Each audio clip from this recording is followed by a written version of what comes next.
All right, so gonna walk you through setting the new sound system up for Sundays. I want to kind of first just show you walking in on a Sunday, turning everything on, and then I'll walk you through controlling the new mixer. So first, walking in, this really hasn't changed. You walk in and you make sure this is turned on, which I've already turned it on, and that will turn on this monitor. Then you look down here, make sure that this is turned on, which I've already turned it on, which also controls that monitor.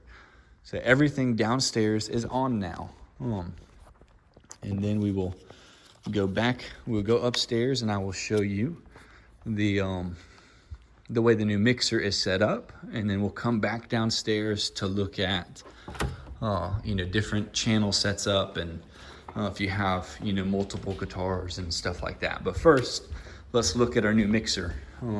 When you get upstairs, the thing we will do first is turning on the mixer before we turn on the amps over here. We need to turn on the mixer.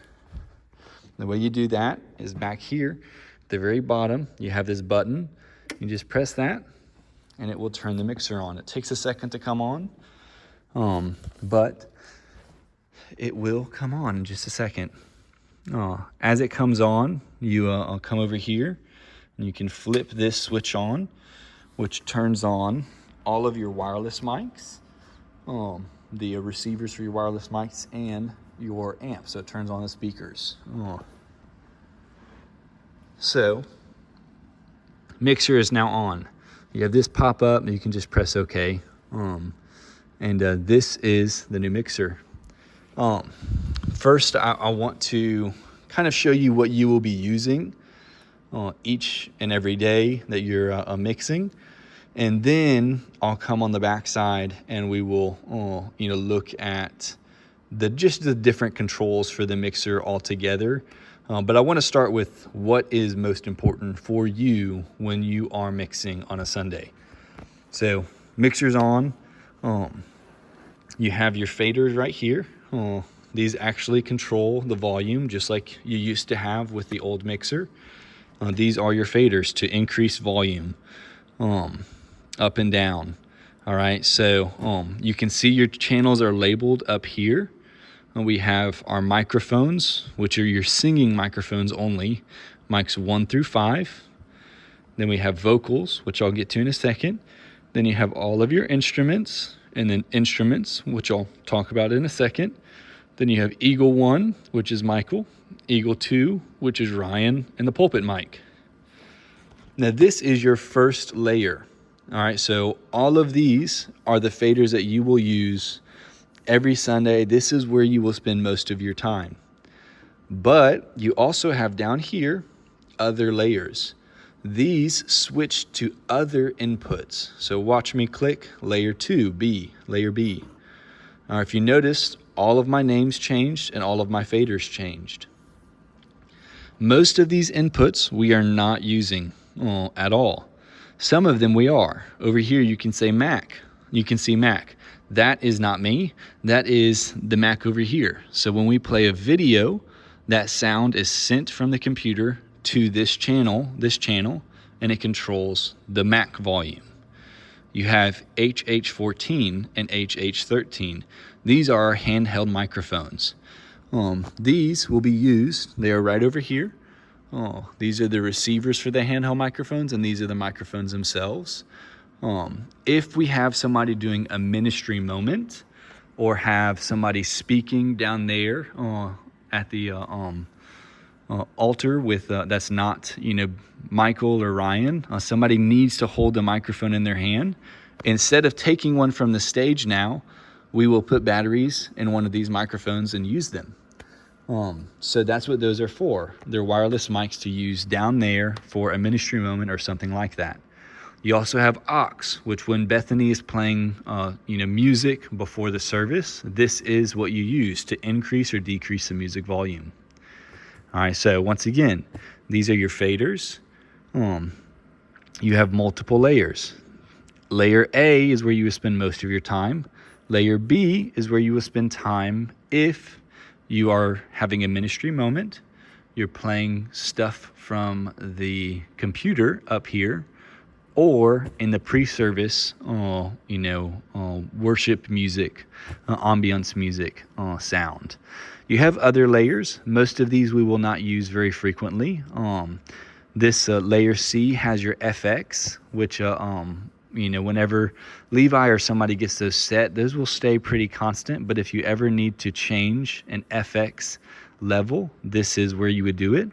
And layer D controls all of your mixes all together, which we'll get to those in a second.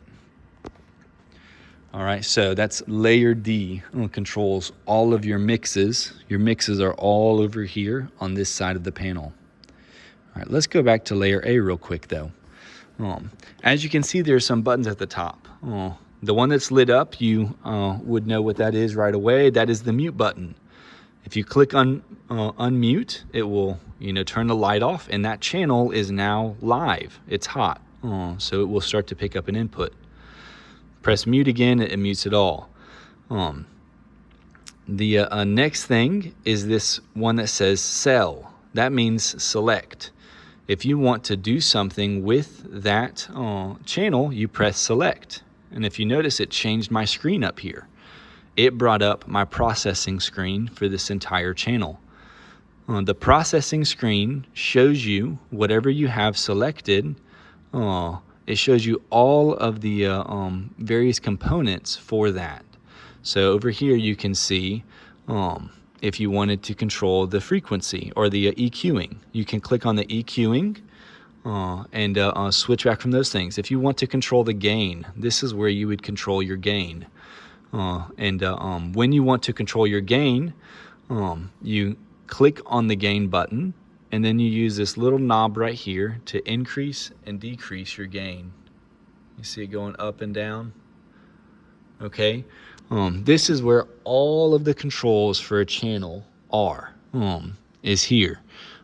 So EQ, compression, if there were other things you wanted to add, like gate or inserting an effect, you could do those in here. Most of those you will not use.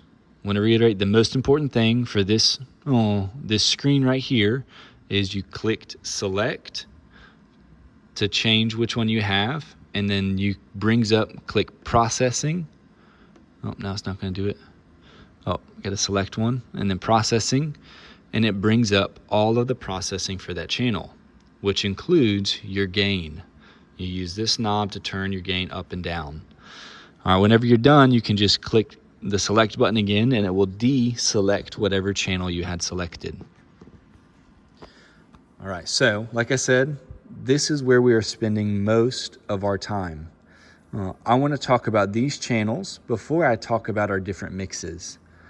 The way this is working now, like I said earlier, we have mics and then vocals, and then we have all of our instruments and then a channel named instruments. The reason that is sometimes when you're mixing, right, you get everybody there, you have all your people singing, and you get all of your singers to a really good level. And then somebody starts, slapping the bass, as they would say. And the bass is just, the bass or the instruments are all overpowering the vocals. And sometimes you just wish, I want to turn up everybody's voice, but not each voice individually. Everybody's voice is good together. I want them all to be louder. That is what this vocal channel is for. If you have all of the different voices to a good level, you have them, how you want them to be, and you want to increase all of the vocals together, you use this channel right here, vocals. What that also means is that if you have your microphones unmuted, but you don't have vocals unmuted, then you will not get vocals. You have to have vocals unmuted in order to have your singers' mics working. So that's just an important function. It gives us a great, a tool in our arsenal to be able to increase or decrease vocals in unison without having to do each individual channel. But it does mean you need to make sure that you have not just your microphones unmuted, but your vocals. The same thing is true over here for our instruments. Sometimes you get the instruments all to a perfect level where you love the mixing of the cajon, the guitar, the bass, the piano, and you want to decrease or increase those instruments all together. They're perfect. They sound perfect. You've done it. But you want to increase or decrease those instruments together. And that's what this does right here. Increases or decreases them together. The same thing is also true though. If you have these unmuted, but you do not have instruments unmuted, you will get no instruments. Okay, so it's just an important function to use. And then the Eagle 1, Eagle 2, and pulpit, those are just like they have been, decreasing and increasing the volume. Okay, now what we've covered so far is how to control an individual input, an individual channel. We've talked about how to control our singer mics and the vocal channel, our instruments and the instrument channel. We've talked about how to get to an EQing page by clicking on processing and then selecting a channel. We've talked about changing the gain once we get to the processing channel, and by controlling this knob and pressing the select button. We've talked about all of that. The thing we need to cover next is our mixes. Right now we've stayed on our LR mix, which controls those two speakers in the very front hanging above the stage. That's our main LR mix. Mix 1 controls the balcony speakers. These are all the speakers that are in the back of the room and beneath the balcony. All 5 other speakers in the room. That's mix 1. If you notice when I click them, the faders change. That's because I'm switching mixes. I'm switching buses, as we might call them in our old mixer. And so when you control, you increase the fader on Bethany's mic on LR, it increases how loud she's coming out of those two. If she still seems quiet, you might need to go to mix 1, balcony, and increase her on the balcony. All right.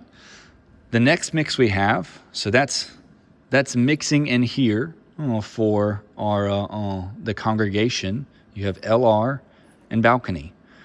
The next ones we have is our mix 2, which controls the live stream. Once again, if you see, everything's switched. This controls our live stream. So if you're listening to the live stream, which our headphones are somewhere over here, like they have right here, you're listening and you want to increase somebody's sound, you just click mix 2, make sure it's lit up at mix 2, and then you increase the individual input, just like you would have before.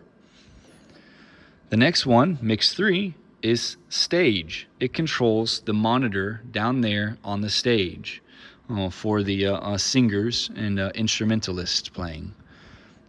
The next one is Bethany. It controls Bethany's little stage wedge so that she can hear people singing.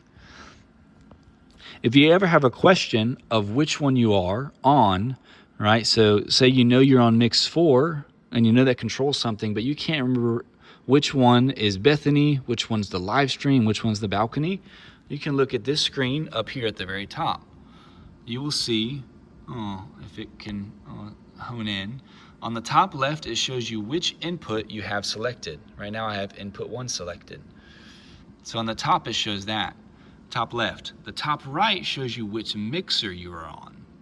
So right now I'm on Bethany's mixer, but if I click LR, it switches me to main LR. If I click mix 1, it switches me to balcony. Mix 2 to live stream, mix 3 to stage. The 5th and 6th mix are our instruments and vocals mix. You don't really ever need to mess with this channel on the mix, because if you go to your mix 1, you can mess with them here. If you need to increase the vocals, don't go to mix 5. Go to LR and mix 1 and increase them here. Okay? So that is what we want to do for controlling the sound. Let me check what I have. that should be controlling the sound in the service. I think I've covered everything in there, other than, here's the last thing, is you notice how when I switch, all of my input faders change. The last thing to check is your mixing. Over here in this selection is your mixing controls. Okay, so here is faders, and then here is mixers. If you notice, LR, it changes the fader when I switch from each individual mix. That's because that's how loud that individual mix is. What also can happen is a mix can be muted. You can have the LR muted, but that doesn't mean the balcony is muted. You can have the balcony muted, but it doesn't mean the live stream or anything else is muted. So when you get here on a Sunday, make sure all of your mixes are unmuted. And if you're listening and you say, hey, I'm hearing my main LR and I love the vocal mix and the instrument mix, I think it's a perfect mix, I just wish it was a little bit louder or a little bit more quiet, you would do that by clicking on the mix and then increasing or decreasing the mixer volume. You can do that for your LR, your main LR. You can do that for your balcony. You can do that for your live stream, your stage wedge, Bethany's wedge. And like I said, we don't really need to mess with mix 5 and mix 6 very much because we control those on our main LR and our mix 1. So that's controlling the mixer. There are a lot of other things. Obviously, you could see there are a lot of other things on this mixer. I want to touch on some of those now, but I also want to remind you, if you feel uncomfortable with these things, feel free to ask for help, to ask Levi, for help in understanding how to do these things. Feel free to try to just investigate it a little bit. Or if you just say it's too overwhelming, I don't think I can do that, feel free to say that's outside of my skill set. I don't feel confident doing that. But if you want to change the EQ, here's how you would do that. Remember, we go back. I want to deselect everything. We go back and we select processing. And if you want to change the EQ, you have processing selected, and then you select your channel. All right, we have that selected. Now, we can control EQing over here with these little knobs if we want to do it just by listening. And you can see as I mess with the knobs, you see me twisting the knobs, you can see this little image over here changing. All right, let me make it really drastic so you can see it moving. All right, when I have that channel selected, these knobs are activated and they will control the EQing for that individual channel. Okay, I'm gonna bring that back to normal. You can also, if you don't like seeing a little image, you can click on EQing and it brings up a bigger image. And you can control it there. If you don't like using these knobs, you can even control it by using your finger like this. Okay, and moving them up, down, wherever you feel like they need to go. And as you do that, you can listen to the way it changes the sound and find a good EQing for each individual mic. Once again, if you don't feel comfortable doing EQing, don't worry about it. We have great mixers. We have great people who can do the EQing for us. The next thing is compression. If you want to do compression, EQing changes, which sounds are being amplified or dampened for an individual mix. Compression has to do with the entire mix altogether. If you need to, if somebody is getting too loud in a mix, but you don't want to decrease their volume because when they're singing at their normal level, their volume's just right, but sometimes they start to get a little bit too loud, that's when you want to use your compression. And compression is controlled in this way. First, you have your threshold.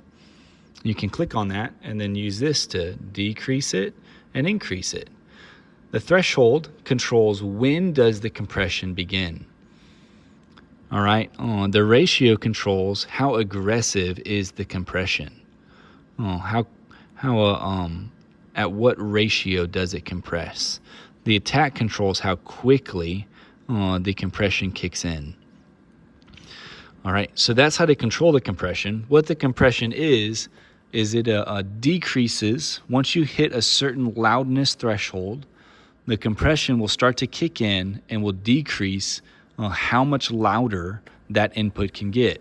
So for example, if somebody's singing at a 2, and you don't want them to go too much above 5, so you have your threshold set at 5. And if they're singing, they go 2, 3, 4, 5, and they're doing 1 to 1. So every time they increase their loudness by 1, it increases the loudness on the mix by 1. But after 5, you don't want them to go much louder. So you have a threshold at 5 kicked in. And so after 5, the compression is going to start acting. And so you have it set at a ratio of 2 to 1, which means every 2 of loudness they increase, you only increase loudness by 1 on the mixer. So they have to be singing at a 7 to get a 6, or they have to be singing at a 9 to get a 7. And so that's what starts to happen once you hit your threshold. It helps to keep somebody's volume, like an instrument or even somebody singing, from having too drastic of swings from their normal singing or playing to those intense moments in a song.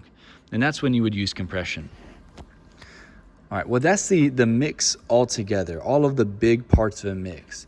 There are other things we don't have set up just yet, like the FX. We haven't messed with those yet, and that will be something that Levi and Beth and Bethany will be doing going forward. You can also look into them if you'd like, but that will be something that they are starting to add into the mix and are coaching you on as we get into those. There will be other things, other changes that happen after I'm gone, but I wanted to give this quick video to show you a brief tutorial on the main parts of mixing with our new mixer. The last thing I needed to touch on is if you have instruments playing. So let's go back down to the stage and we can look at how that is done. The way the mixer is set up right now, on the stage we should have all of the XLRs plugged in that you would need on any given Sunday. It's important to tell an instrumentalist when they come to play to find the microphone that matches their instrument. If you notice up there, we had different channels labeled guitar 1, guitar 2, electric guitar, bass. It is very important for the person to find the mixer that matches their input. Right here is microphone 2. If we look over here, we have bass. If you look over here, we have guitar 2. That looks like a Z. That's because I wrote it and I'm bad at writing. If you look over here, you have electric guitar. It's important for those people to find the mix that actually connects to their channel, because the EQing for an electric guitar is wildly different than the EQing for a bass guitar. What they will need to do is they will need to find one of these boxes, a DI box, a direct box. We have 2 on location. Most of our guitarists bring their own DI boxes. Not everybody, but most. We have 2, we may have 3. They will all be up here underneath there if you need them. And what needs to happen is you have the 1/4 inch that plugs in onto the N over here.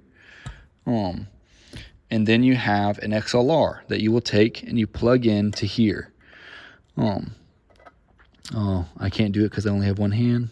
Let's see. There we go. And you go until you hear a click and this little button has, pushed out some. Really until you can't, unplug it just by pulling on it. And now your bass guitar is set up and ready to go. You just need the bass guitarist to plug in over here. You have the same thing for every single one of your channels. The cajon always stays plugged in, so you never have to worry about unplugging or plugging the cajon. But your microphones, you'll come and you'll find each individual microphone. Mic 2. Let's see, it should be mic 3. And this one should be mic 4, but it may not be labeled yet. Mic 4. And so you'll plug in the microphones as you need them. You'll plug in the DI boxes and the 1/4 inches as you need them. You have other 1/4 inches over here, and then other microphone cables and XLR cables over here. Any unused cables on a Sunday, any ones we don't use regularly, they will be stored in the closet that's right behind that door, okay? So that's mixing on a Sunday now. I know that was a long video, but I hope it was really helpful. I tried to be as detailed as I could, but also not overwhelming with information. It seems like very new stuff, but a lot of it is going to be the same. It's just a new interface. It's just a new, a new image that you're working with. The first few Sundays, it'll probably feel a little bit overwhelming, but I know that you got this. It's just going to take a little bit of time to get comfortable. Feel free to message me or message Levi as you're doing this, and use this video and the setup document to